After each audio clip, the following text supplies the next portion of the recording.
Hello and welcome to Floristry Market. My name is Greg and this is Emma from Lily and B. Without a Giggle. I know. You didn't. Well done. Better. Well done.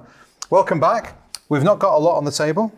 Nope. But you're going to show not one, not two, but three really useful tips, aren't you? Yeah, for carnations. For carnations. So some people think that they're a little bit boring, carnations, and they're a bit meh, but I actually really like them. They last for ages. They come in so many pretty colours now. Yep.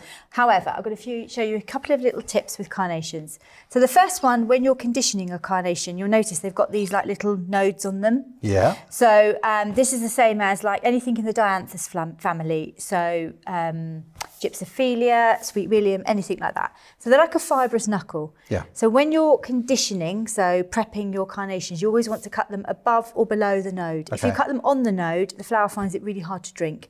So you want to just cut them above or below. So cut them at a nice 45-degree angle. Take any foliage off that's going to be below the water line because you don't want it to contaminate the water, and then pop them into water. So it doesn't matter where you do it, it's just got to be above or below. Yeah, and generally, in between those two. I mean, generally for a florist, we want to keep that stem as long as possible to make it as useful as possible.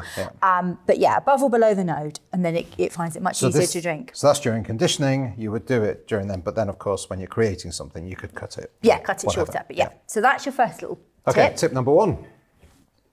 So another little tip with carnations is sometimes they will come in and they're not fully open. Yeah. So if you're not in a hurry and you want to use that in a couple of days, that's what you've brought it in for, and it will just naturally open out. Yeah. However, if you've got it in and you need it for something the next day and you need it to be open, what you can do is you gently roll the calyx, so this green fleshy part, between your finger and your thumb. What's it called? Calyx. Calyx.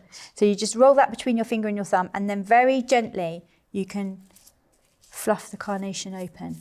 Oh, so what's that doing when you're rolling it? So that's loosening that where it's, so if you can see, for instance, on this one, that's a lot tighter. So if you want the flower to open naturally, as the flower opens, that peels back and then the petals unfurl and the flower opens up.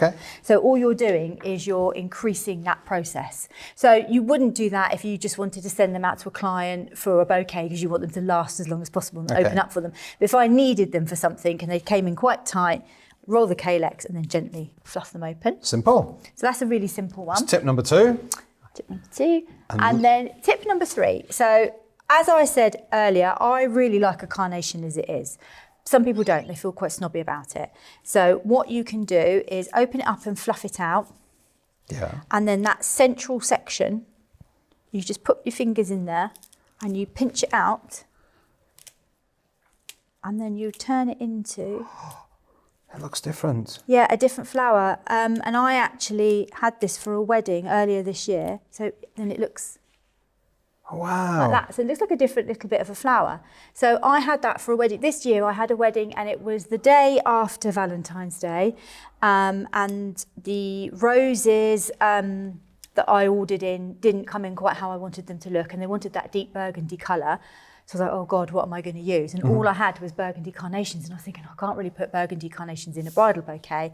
I actually pinched out the centre, pulled them out and used them in the bridal bouquet because then they look quite different. And actually, when I posted it, everybody was like, oh my God, what's the burgundy flower? Oh, wow. And it was a little carnation. But what you've got from that is that looks a little bit different, but that will also give you that longevity of a normal carnation. So as I say, I like carnations as they are, but if you want to mix it up, you just gently twist out the centre and pull it, and then you've got something different. Tip number three. Tip number three. Emma, thank you so much for that. Thank you. And thank you, everybody, for watching. If you do have any questions about any of that, leave them down below on Facebook and on YouTube.